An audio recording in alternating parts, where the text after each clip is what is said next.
Ah, Bonjour à tous. Bon, on est vraiment dans l'enchaînement. On avait travaillé sur la partie identité au premier épisode. Comment les sécuriser. Là, on va travailler sur l'aspect messagerie, qui est une deuxième étape importante à mettre en œuvre.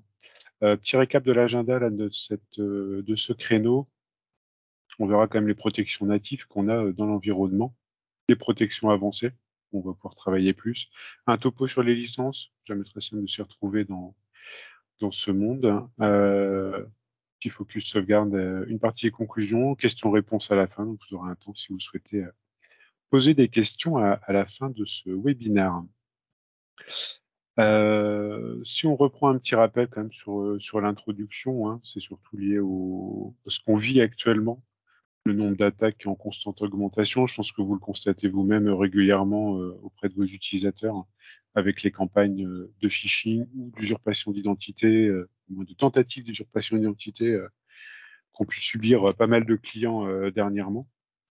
Donc ça, c'est fait vraiment en tout cas, c'est ce qu'on l'on vit au quotidien, avec un rythme plus ou moins effréné, surtout quand il y a les retours de congés. On avait fait un topo déjà sur je dirais la nouvelle famille chez Microsoft, à partir de tout ce qui est Microsoft Security. Premier épisode, c'était ce qu'ils appelaient Microsoft Entra, donc tout ce qui est gestion d'identité, protection d'identité. Là, on va faire un focus sur la brique Security, avec un élément lié à Microsoft Defender dans cette session. On reprend un petit peu finalement la chaîne, j'ai voulu rajouter ça, c'était pour vous donner un petit peu une vue globale sur la chaîne d'attaque et un petit peu finalement comment les solutions que fournit Microsoft peuvent intervenir dans une chaîne d'attaque. On avait vu, nous, dans l'épisode 1, vraiment cette partie traitement de l'identité qui permet de se dire, voilà, comment je les gère et comment je les rends safe, et surtout comment je suis capable aussi d'intervenir pour améliorer, en fait, tout ce qui serait tentative de corruption de compte, d'élévation de privilèges. Voilà. Je vais pousser finalement plus loin ma supervision sur mes identités. Là, on va se concentrer sur la première brique qui sera vraiment la partie protection de la messagerie. Voilà. Améliorer cette partie-là qui finalement un petit peu au-delà de l'identité et des mots de passe. Ça va être la deuxième brique qui va être assez faible, sur laquelle on va voir les entrées des attaques. Un petit topo sur la protection native, parce que vous le savez peut-être déjà, mais sur l'environnement 365, on a quand même une protection native qui est fournie depuis le début chez Microsoft. C'est existant, c'est là. C'est plutôt une protection, on va appeler de base, qui va travailler sur tout ce qui est menaces connues. Donc ça va nous traiter tout ce qui est courrier indésirable, premier traitement de programme malveillant. Voilà, ça va nous faire un petit filtre. Tout mail qui est reçu en environnement 365 passe finalement dans tous les filtres de Exchange Online Protection et est capable déjà de traiter des mails, les envoyer sur les courriers indésirables en quarantaine ou de les supprimer avant de vous remettre les mails. C'est inclus dans toutes les licences Exchange Online, que ce soit des plus petits niveaux, l'Exchange Online Kiosque, au plus haut niveau de licence. C'est une protection de base qui est active. Elle a un fonctionnement en 4 étapes, hein. Vérification de réputation de l'expéditeur, premier niveau qui va être opéré. Ça va travailler également sur une détection de programmes malveillants. Donc là, on a un premier traitement, pas des plus poussés, on le verra tout à l'heure, on pourra aller beaucoup plus loin. Mais il y a quand même déjà un premier traitement qui peut nous permettre de balancer comme ça des mails, soit d'exprimer, de les envoyer en quarantaine ou courrier indésirable sur le traitement qu'on souhaite en faire. On peut également avoir des règles de flux que vous pouvez créer, qui peuvent vous permettre voilà, de traiter les mails. Alors, soit vous dire que quand ça vient de tel domaine, je refuse tout bonnement les mails, ou de se notifier quand les mails sont envoyés depuis tel nom de domaine ou depuis tel utilisateur pour recevoir une notification, par exemple, sur une autre boîte aux lettres. C'est des choses qui peuvent être faites. Donc là, c'est vraiment sur du routage de flux de mails. Et une étape également sur la partie, ce qu'on appelle content filtering, donc tout ce qui est identification de messages visibles. Ça va être un petit peu plus poussé et ça va permettre également de traiter les mails. Une fois qu'on aura passé finalement ces 4 étapes, voilà, si elles sont passées, en tout cas, le mail va être reçu par l'utilisateur dans sa boîte aux lettres. On a quand même déjà ce premier traitement. On peut l'améliorer, en fait, cette solution-là, qui est de base. Déjà, gérer la quarantaine. Les choses sont pas toujours mises en œuvre. Vous pouvez l'activer ou pas l'activer, soit faire en sorte que ce soit, un petit mail, récurrent. Peut-être tous les jours, par exemple, utilisateur reçoit un mail sur tout ce qui est mail qui aurait été mis dans sa boîte de quarantaine. Il peut ou pas choisir lui-même de les libérer. Vous pouvez très bien autrement le gérer en mettant, tous les mails qui ne sont pas safe, on les envoie dans la partie courrier indésirable. Ou alors c'est le service informatique qui traite, directement le fait de libérer des mails qui seraient mis en quarantaine. Donc là, il y a différents moyens qui peuvent être mis en œuvre, peuvent permettre déjà de simplifier et d'aider à la protection. 2e étape, hein, tout ce qu'on appelle en fait, configuration de DKIM des marques. Ça va être des protocoles qui sont très standards, ils ne sont pas activés de base dans l'environnement 365. C'est activable. L'intérêt, c'est quoi? Ça va vous aider en fait dans tout ce qui sera détection autour de l'usurpation d'identité. Donc ça permet déjà de s'assurer que quand je reçois un mail d'une personne tierce, s'assurer que c'est bien elle qui me l'envoie et non pas un tiers qui tenterait une usurpation d'identité en son nom. Donc voilà, ces protocoles-là vont aider, c'est des standards de messagerie, ce n'est pas propre à Microsoft. Travailler également sur tout ce qui est avis de sécurité. On peut le voir, avoir des petites notifications sur les mails qui sont traités. Donc ça, c'est des choses également qui peuvent être ajoutées. Puis voilà, pour informer l'utilisateur si le mail est considéré comme spam, s'il est plutôt safe. Et on peut également ajouter une bannière d'information là qui peut être très utile, hein, justement pour lutter aussi sur tout ce qui va être usurpation d'identité.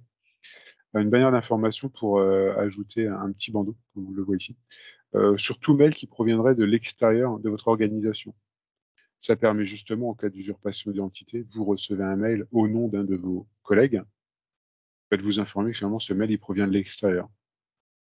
Là, finalement, vous subissez l'usurpation d'identité d'un de vos collègues. Il dit tiens, pourquoi il m'envoie un mail? Au moins, ça vous alerte, c'est que c'est externe à mon organisation, c'est que ce n'est pas lui en fait qui m'envoie ce mail. Et ça, c'est un moyen assez simple d'informer mon utilisateur que le mail est externe à l'organisation. Donc déjà de base, restez méfiant sur l'expéditeur, le contenu, la pièce jointe. Voilà, ça va être les premiers niveaux qu'on va pouvoir quand même mettre en place dans la protection, je dirais, standard, hein, dans l'environnement Microsoft. Pour la protection avancée, là, il va y avoir un petit peu plus de choses, hein.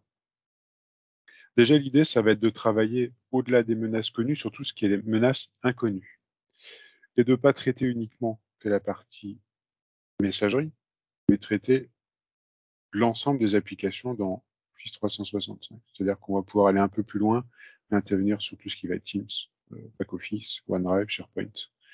Donc il y a un scope qui est beaucoup plus étendu. Les principaux éléments, ça va être quoi? C'est mieux travailler sur le contenu des mails et les pièces jointes. Donc savoir traiter des pièces jointes, savoir traiter des URL également. On le voit en fait, on est capable d'envoyer la pièce jointe dans une chambre de détonation pour l'analyser avant de la renvoyer. Ça ne vous empêchera pas de recevoir le mail. Mais au moins, ça va analyser de façon plus poussée, en tout cas analyser son comportement. On pourra avoir également une réécriture des liens qui seront mis en place. On aura des rapports en temps réel, hein. Souvent, les questions qui arrivent quand vous subissez des attaques en masse, ce qui pourrait être phishing par exemple, ou hameçonnage, vous subissez une campagne d'attaque, vous n'avez pas forcément de visibilité. C'est des choses qu'on a justement avec Microsoft Defender pour Office 365, avoir une capacité de voir en temps réel finalement ce qui se passe, qu'on est en train de subir, comment ça se déroule.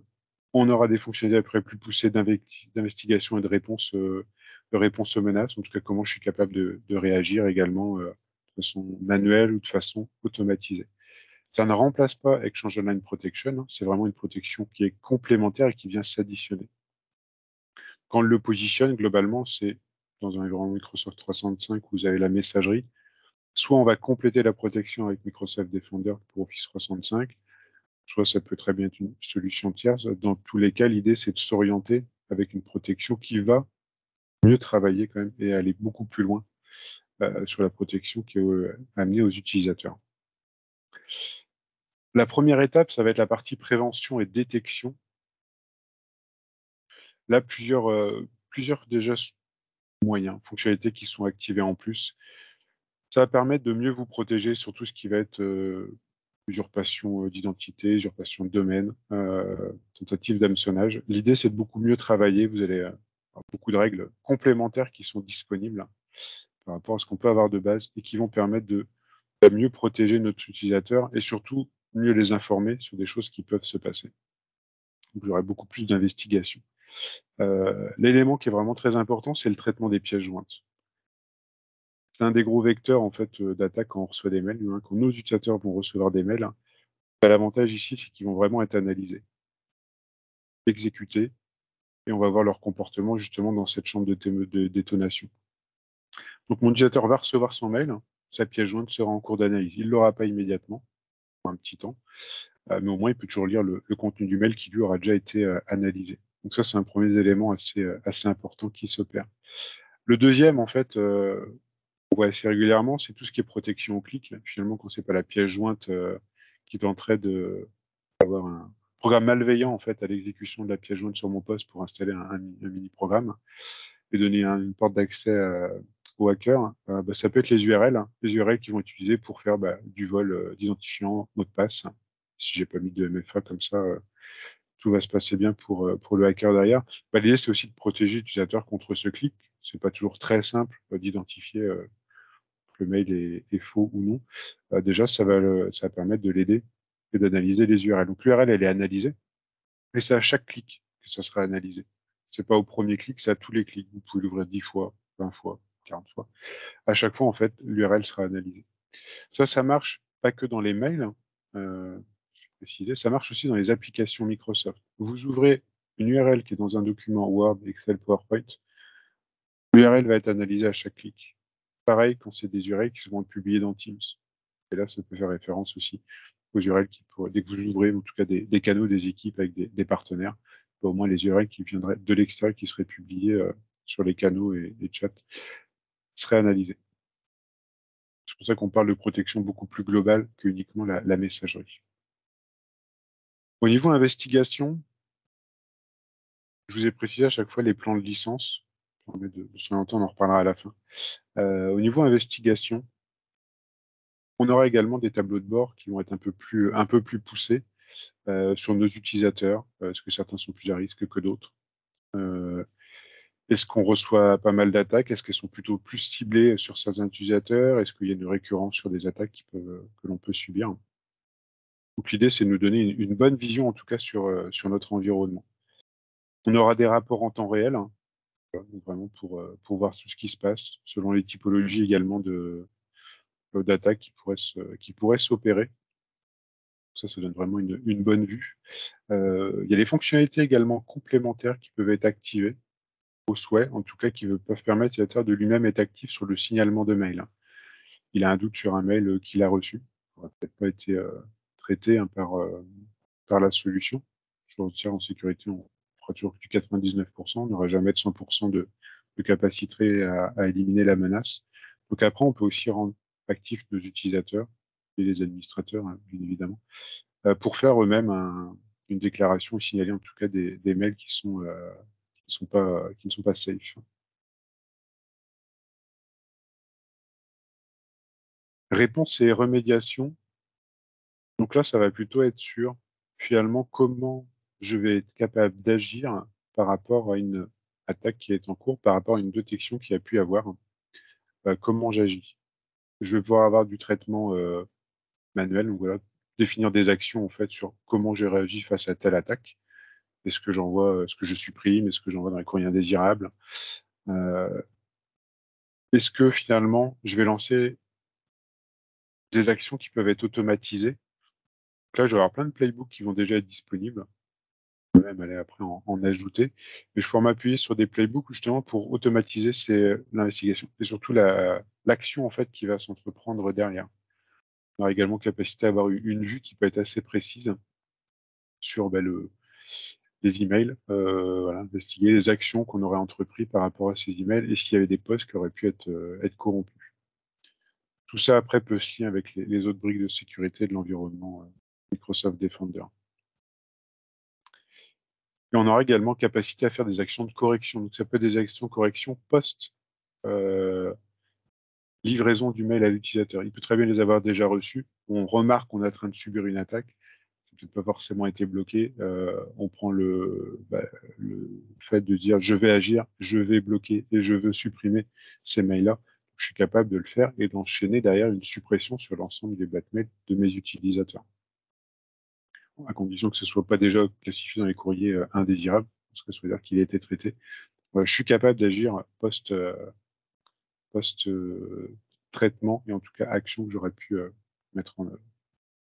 Ça nous donne quand même déjà une belle vision sur ces aspects-là, les capacités d'agir.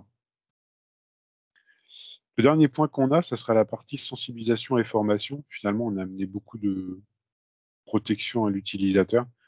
Après, finalement, ça va être comment je vais l'accompagner au quotidien sur l'aspect le faire évoluer sur la capacité à comprendre, voilà, comment se déroule une attaque, comment être méfiant en fait surtout, et surtout déjà développer cette méfiance. Donc pour la développer, il faut pouvoir l'entraîner. Donc le but, ça devait être de faire des simulations d'attaque. Hein. Vous envoyez des campagnes d'attaque qui vont être ciblées. On n'envoie pas sur tout le monde en même temps, sinon c'est pas marrant et finalement dans le bureau tout le monde va se parler, donc ça n'aura pas le même impact. Mais d'avoir une attaque qui va se faire en plusieurs étapes, hein, avec vraiment des mails réalistes et de voir justement comment les utilisateurs vont réagir. On aura également des petites formations qui sont possibles de faire. Donc l'idée, c'est que l'utilisateur puisse avoir également des petites formations pour comprendre pourquoi un mail peut être dangereux. Donc déjà en regardant la partie expéditeur, c'est un premier point, en étant assez méfiant et en allant bien voir l'adresse mail. Donc voilà, comment l'accompagner à comprendre quoi regarder dans un mail pour rester méfiant et alerte sur tout mail venant de l'extérieur.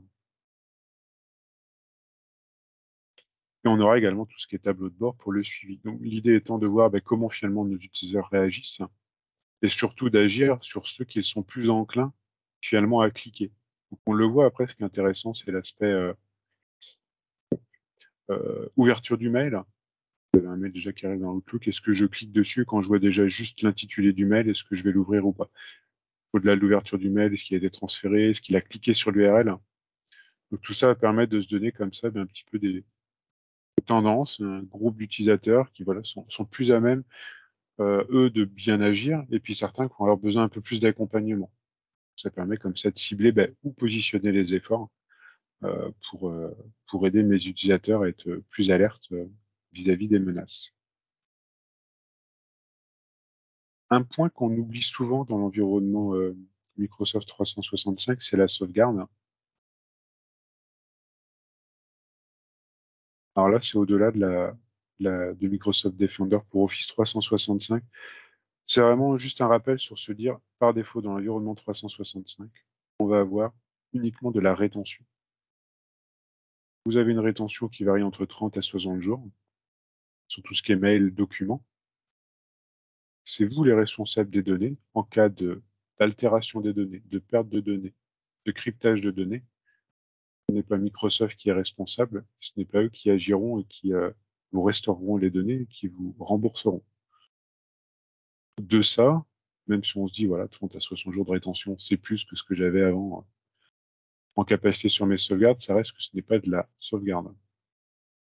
L'idée, c'est bien d'assurer et de mettre en place une solution de sauvegarde qui ne va pas traiter que les mails, mais qui va traiter aussi vos documents.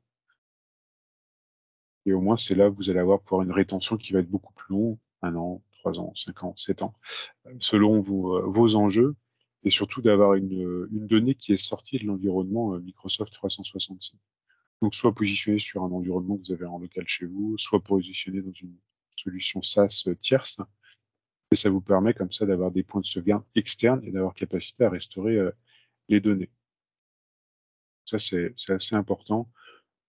Souvent, c'est moins poussé quand on parle que de messagerie. Et l'aspect criticité intervient plus dès qu'on arrive sur la partie SharePoint, Teams, OneDrive. Dès que les documents commencent à beaucoup transiter, on voit souvent que vous exprimez une crainte un peu plus importante, ce qui est normal. Sachez qu'après, la plupart des solutions de sauvegarde fonctionnent de la même façon, c'est que vous sauvegardez tout l'environnement de par le licensing, ce sera à chaque fois messagerie, SharePoint, OneDrive, Teams. Tout sera inclus. Voilà. J'ai mis 2 exemples d'une backup qui est connue, où là, c'est à vous de mettre en place la solution. Carbonite, qui est un exemple de solution SaaS, en fait, c'est une solution qui va être clé en main, rien à installer. Il y aura juste à configurer les jobs, à traiter, à suivre la sauvegarde, puis à opérer les restaurations en cas de besoin. Les licences, hein. Les licences, qui est un des points les plus passionnants dans l'environnement Microsoft, est constamment en mouvement. Déjà, bien comprendre, tout à l'heure, on parlait de Microsoft Defender. Microsoft Defender est une famille de produits. Donc là, on a surtout parlé de Microsoft Defender pour Office 365. Vous avez d'autres licences qui vont être Microsoft Defender pour les endpoints, qui vont plutôt sur la partie antivirus et EDR. Donc attention à ne pas confondre les deux. On peut un peu s'y mélanger dans les plans de licence. C'est bien Microsoft Defender pour Office 365 qui va nous amener la protection avancée sur notre messagerie. Comment ça fonctionne? Il y a 2 plans de licences disponibles, le plan 1 et le plan 2. Les 2 pouvant être ajoutés comme add-on sur tout ce qui est licence Exchange Online. On peut simplement l'ajouter. La règle est une licence pour chaque utilisateur. Ça sera la même règle pour toute solution de protection de messagerie avancée. Les éditeurs tiers feront pareil, ce sera à chaque fois où vous devez licencier tous vos utilisateurs actifs. Pas les boîtes partagées, mais tout utilisateur actif doit être protégé.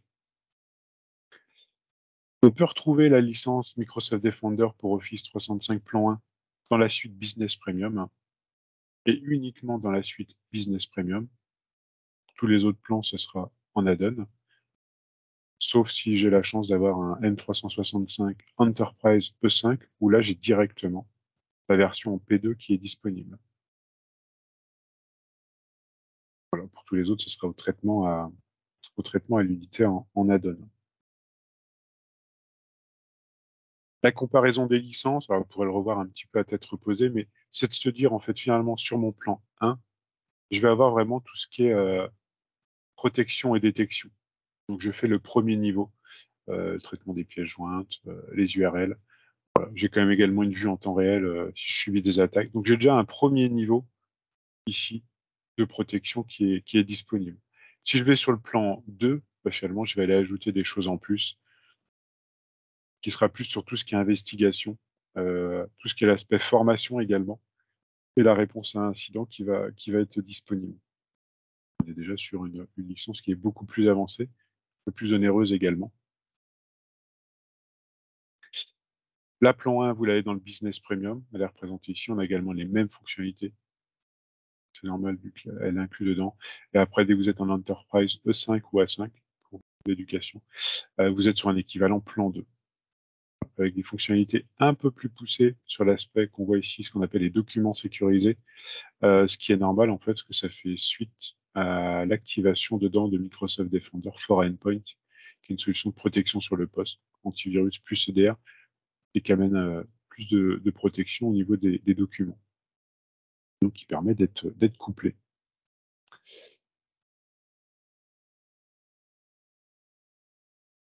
Conclusion,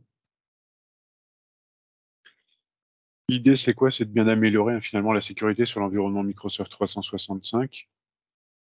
Première étape déjà, faire le point sur votre niveau de sécurité, le Secure Score, qui est vraiment le point de départ, hein, pour aller déjà faire un état des lieux et après engager des améliorations. On avait parlé à la fois d'amélioration de protection autour d'identité. Là, on va être sur l'amélioration de la protection de la messagerie. Et après, couplé à ça, une solution de sauvegarde qui va permettre de sécuriser les données que vous allez avoir sur votre environnement Microsoft 365. Au niveau licence, en termes d'orientation, qu'est-ce qu'on voit le plus?